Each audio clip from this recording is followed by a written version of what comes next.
అలాంటి గోనిపట్ల తినవా? ఖచ్చితంగా తింటారు, రుబ్బుకొని తింటారు.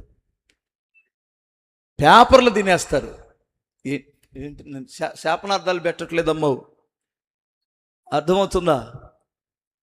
పావు రూపు పెంట, పావు కేజీ 5 రూపాయలకు కొన్నారట. పావురు పెంట, పావురపు రెట్ట అంటే పెంటే కదా. ఎందుకు దాన్ని చూస్తేనే మనకు వాంతి వస్తుంది.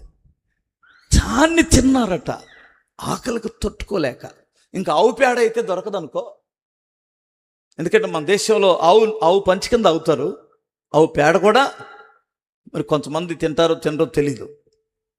ఇలాంటి కరువులో ఎంత జాగ్రత్తగా ఉండాలో ఒక్కసారి మీరు ఆలోచించండి. హల్లెలూయా చెప్పగలరా? 2 చేతులు ఎత్తి చెప్పండి అమ్మా.